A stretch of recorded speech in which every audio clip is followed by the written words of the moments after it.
On Sunday, South Bend, Indiana Mayor Pete Buttigieg appeared in Los Angeles at a Latino forum where he suggested that he's not completely closed off to the idea of sending U.S. troops down to Mexico to fight drug cartels and gangs.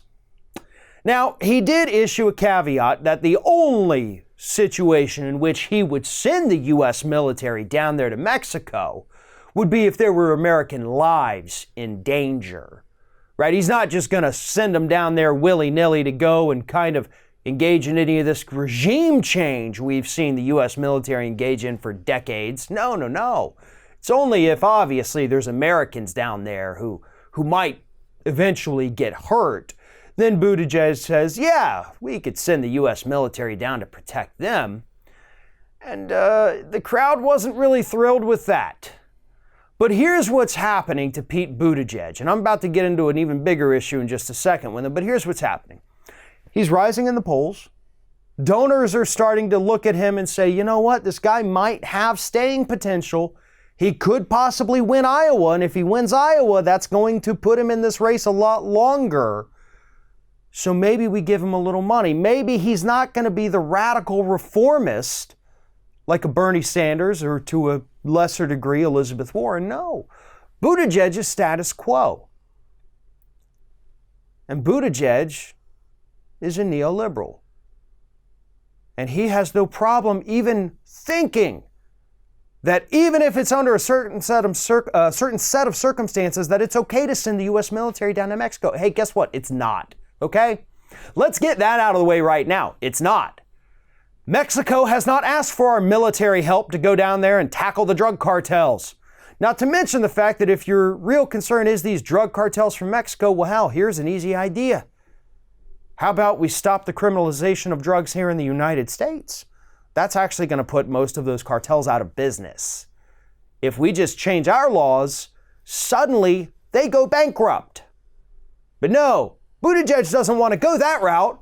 He says, well, if there's Americans down there, I guess we're going to have to send our boys in blue down there and go ahead and shoot them up, right? Typical neoliberal.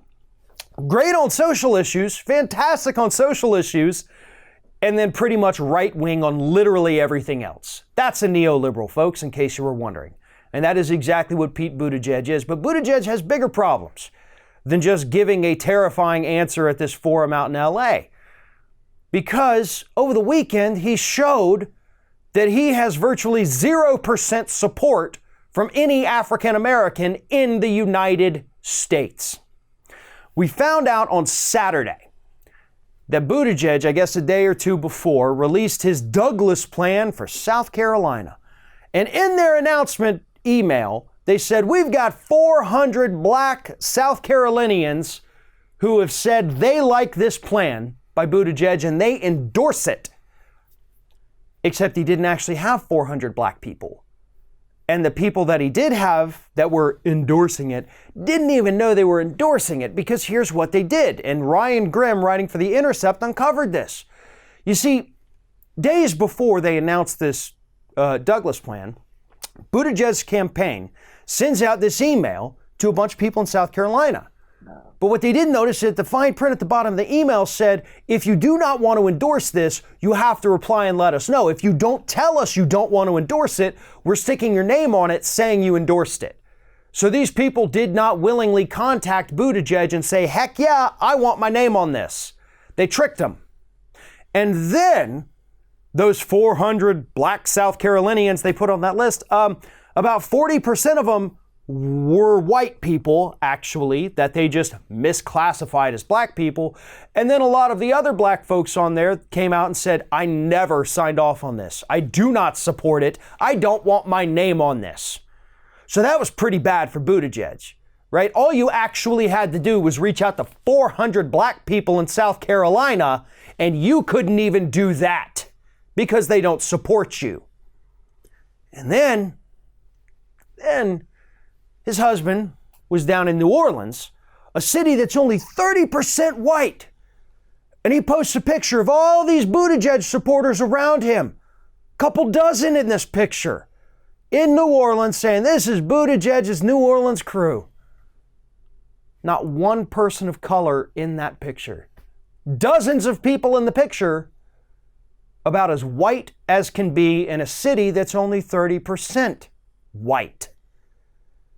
And what's funny is that some of these folks lining up to support Buttigieg are the same people who said Bernie Sanders can never win an election because black people don't like him.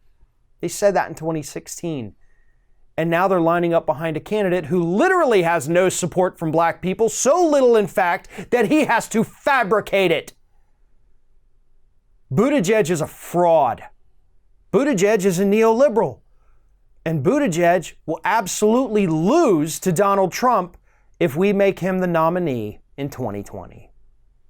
Thanks for watching, everybody. And don't forget, if you like what you see here, like, comment, share, and subscribe to our channel. And now you can also become a member of Ring of Fire and get exclusive early access to certain Ring of Fire videos all throughout the week. Just click on the little join button right below the video.